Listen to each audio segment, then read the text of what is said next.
जैसे सारे पेड़ एक समान नहीं होते, सारे पक्षी एक समान नहीं होते, सारे पशु एक समान नहीं होते, सारी नदियां एक समान नहीं होती, सारे समुद्र एक समान नहीं होते, सारे डॉक्टर एक समान नहीं होते, सारे जज एक समान नहीं होते, सारे वकील एक समान नहीं होते, सारे टीचर एक समान नहीं होते, उसी प्रकार सारे रिलीजन एक समान नहीं होते, क्योंकि रिलीजन इंसानों के द्वारा शुरू किया गया और सभी इंसानों की सोच अलग अलग होती है।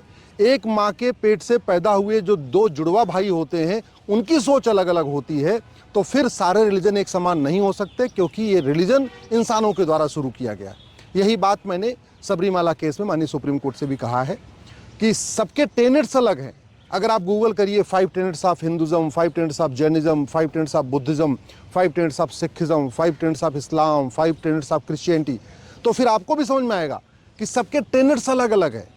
जो रिलीजन जब शुरू हुआ उस समय वहाँ की क्या व्यवस्था थी, वहाँ की क्या परिस्थितियाँ थी, वहाँ पे जिसने शुरू किया उसकी क्या सोच थी, उसका अपना क्या अनुभव था, उसके आधार पर रिलीजन शुरू हुआ।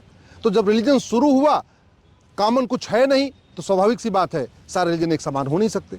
उदाहरण के लिए माननीय सुप्रीम कोर्ट में जो जज आते हैं वो लगभग 40 साल के बाद वकालत की पढ़ाई करके आते हैं।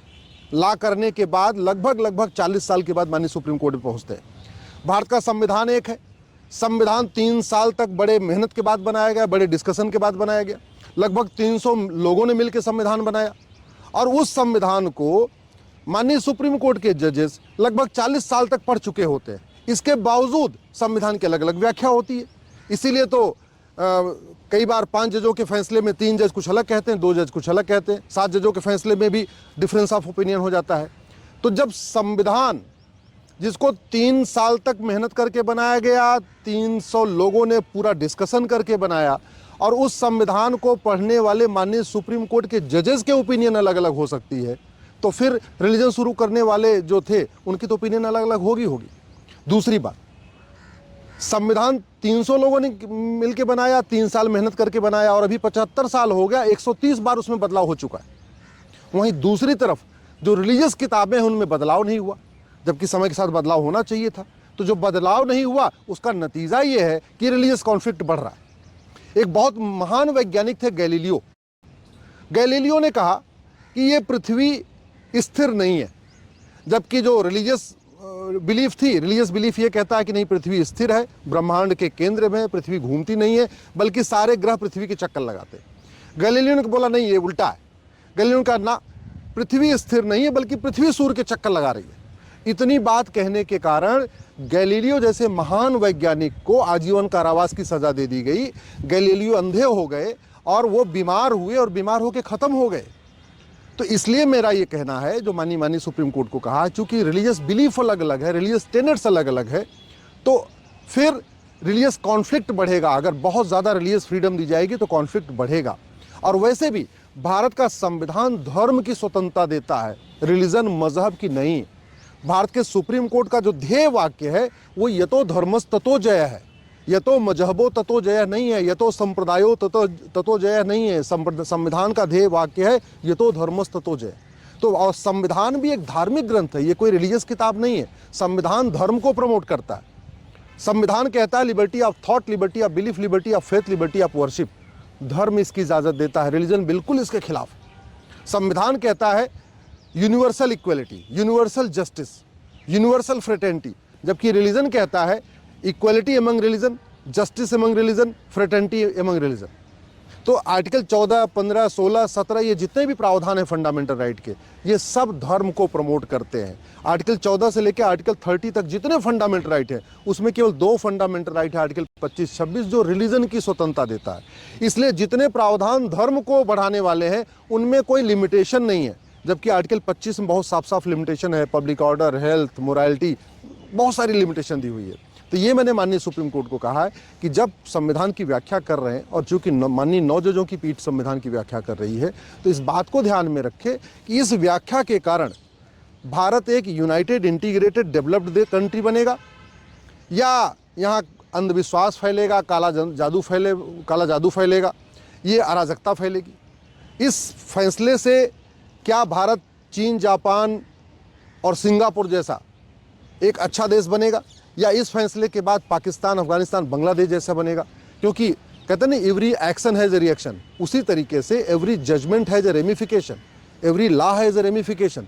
हर कानून का एक परिणाम आता है। वैसे हर सुप्रीम कोर्ट के फैसले, खासतौर पे जो 5 जजेस के फैसले होते हैं या 7 के होते हैं, 9 के जजों के फैसले होते हैं, उसका एक प्रभाव पड़ता है समाज के ऊपर। वो प्रभाव अच्छा होगा या बुरा होगा, वह यथास्थिति नहीं रहेगी। कोई भी कानून बनने के बाद, किसी भी सुप्रीम कोर्ट के फैसले के बाद यथास्थिति नहीं होती है, या तो अच्छा परिणाम होता है या तो बुरा परिणाम होता है। तो मैंने यही आग्रह किया है, इस बात को ध्यान में रखें कि वेद, पुराण, बाइबल, कुरान एक समान नहीं होता।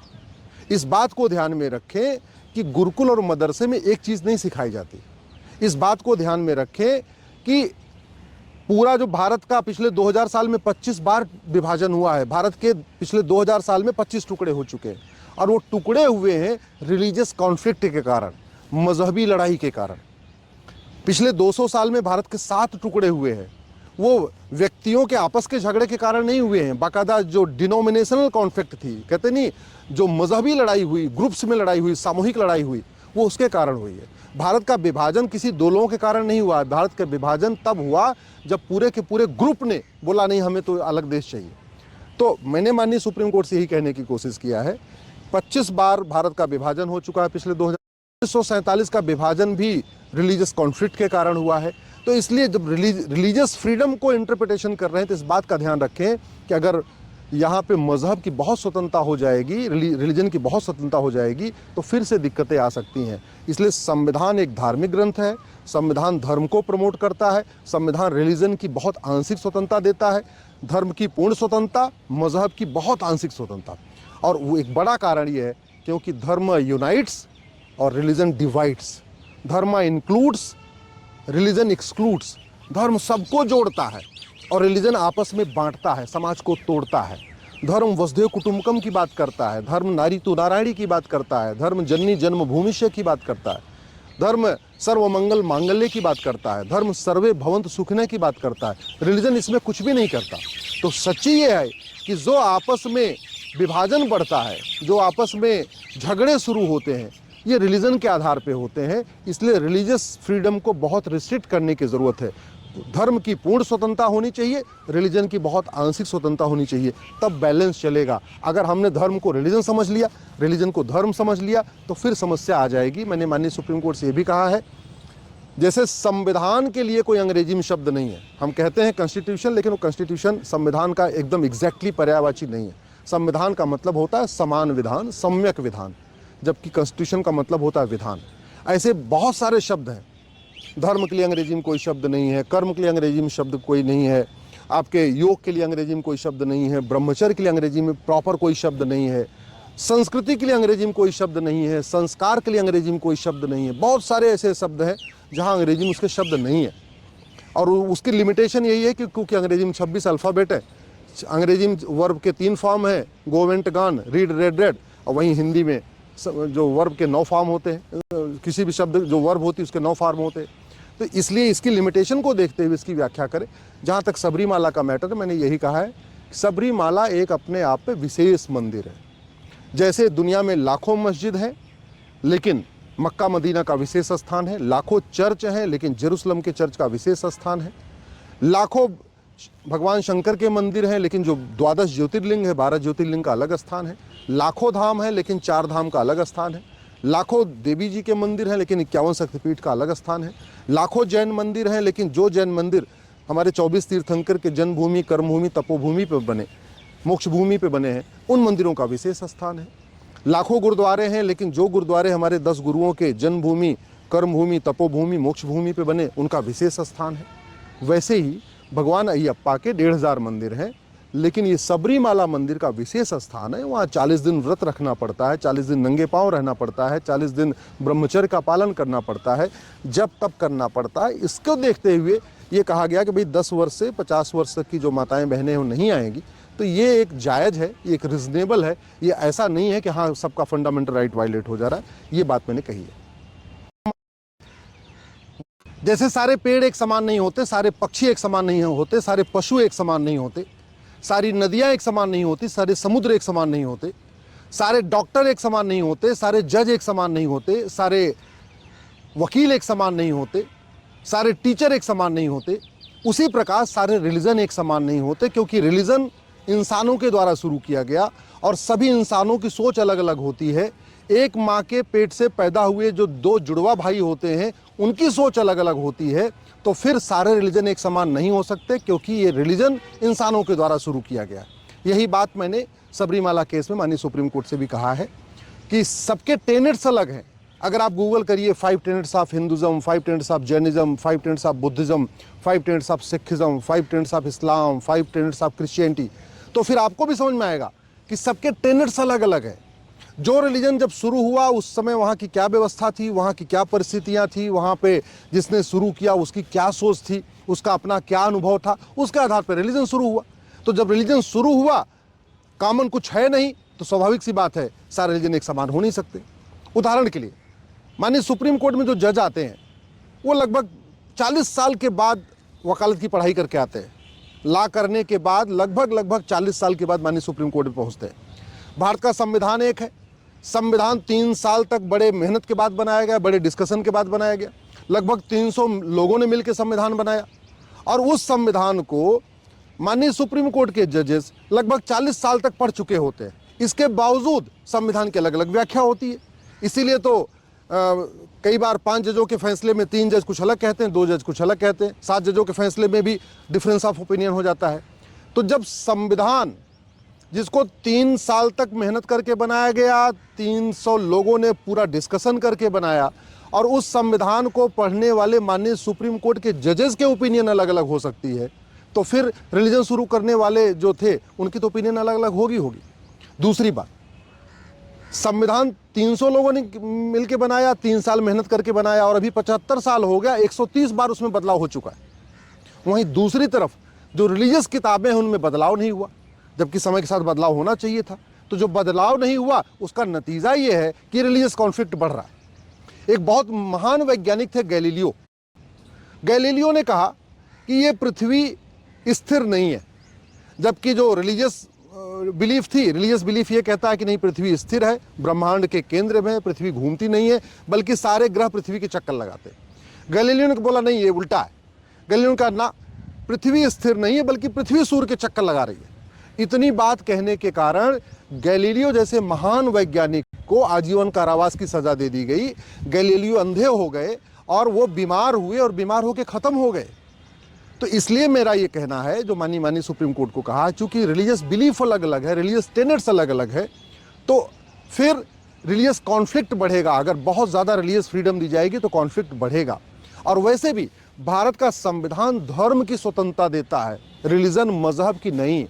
भारत के सुप्रीम कोर्ट का जो ध्येय वाक्य है वो यतो धर्मस ततो जय है, यतो मजहबो ततो जय नहीं है, यतो संप्रदायो ततो जय नहीं है। संविधान का ध्येय वाक्य है यतो धर्मस ततो जय।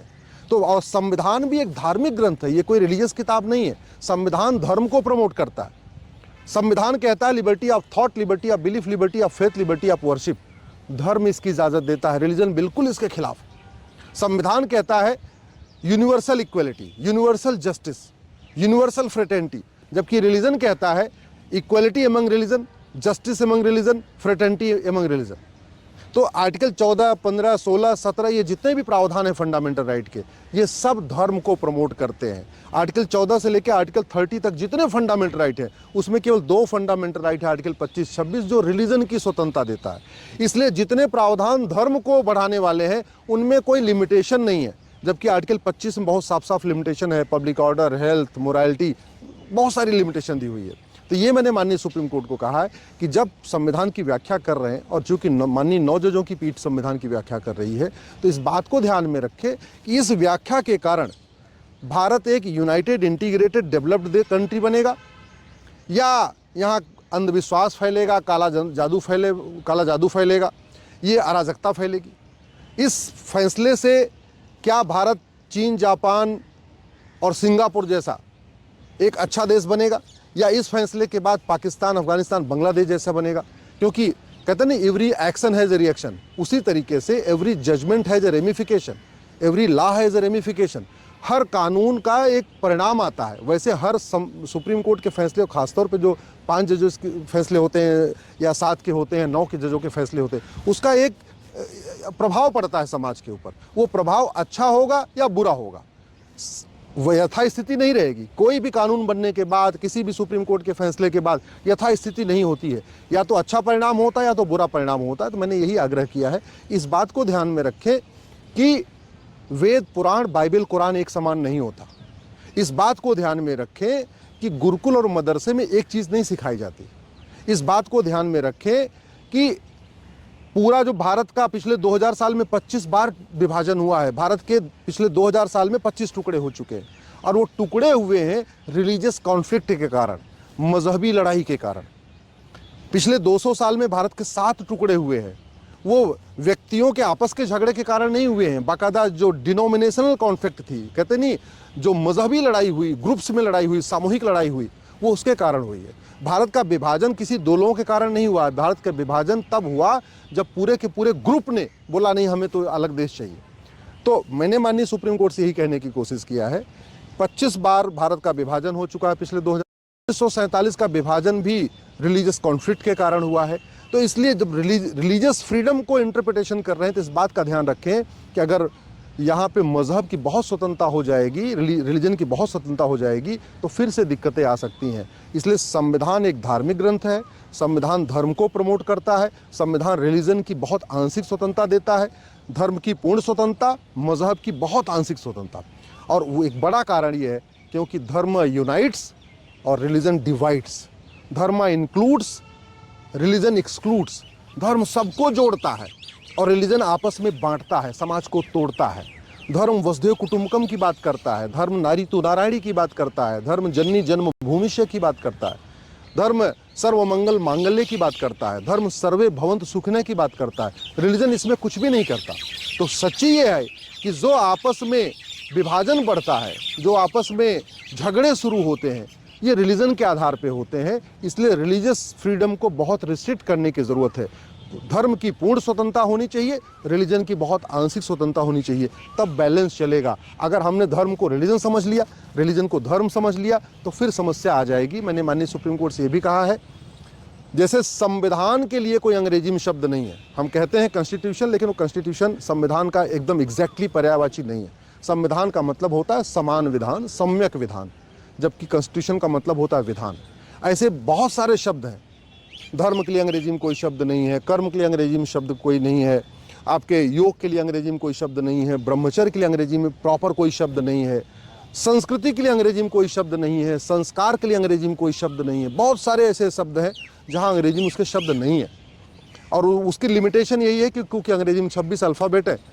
अंग्रेजी में वर्ब के 3 फॉर्म है, go went gone, read red red, और वहीं हिंदी में जो वर्ब के 9 फॉर्म होते हैं, किसी भी शब्द जो वर्ब होती है उसके 9 फॉर्म होते हैं। तो इसलिए इसकी लिमिटेशन को देखते हुए इसकी व्याख्या करें। जहाँ तक सबरीमाला का मैटर है, मैंने यही कहा है, सबरीमाला एक अपने आप पे विशेष मंदिर है। जैसे दुनिया में लाखों मस्जिद हैं, लेकिन मक्का मदीना का विशेष स्थान है, लाखों चर्च हैं, लेकिन जेरूसलम के चर्च का विशेष स्थान है, लाखों भगवान शंकर के मंदिर हैं, लेकिन जो 12 ज्योतिर्लिंग है, 12 ज्योतिर्लिंग का अलग स्थान है, लाखों धाम है, लेकिन 4 धाम का अलग स्थान है, लाखों देवी जी के मंदिर हैं, लेकिन 51 शक्तिपीठ का अलग स्थान है, लाखों जैन मंदिर हैं, लेकिन जो जैन मंदिर हमारे 24 तीर्थंकर के जन्मभूमि, कर्मभूमि, तपोभूमि पे बने, मोक्ष भूमि पे बने हैं, उन मंदिरों का विशेष स्थान है। लाखों गुरुद्वारे हैं, लेकिन जो गुरुद्वारे हमारे 10 गुरुओं के जन्मभूमि, कर्मभूमि, तपोभूमि, मोक्ष भूमि पे बने, उनका विशेष स्थान है। वैसे ही भगवान अयप्पा के 1500 मंदिर हैं, लेकिन ये सबरीमाला मंदिर का विशेष स्थान है। वहाँ 40 दिन व्रत रखना पड़ता है, 40 दिन नंगे पांव रहना पड़ता है, 40 दिन ब्रह्मचर्य का पालन करना पड़ता है, जब तब करना पड़ता है। इसको देखते हुए ये कहा गया कि भाई 10 वर्ष से 50 वर्ष तक की जो माताएं बहनें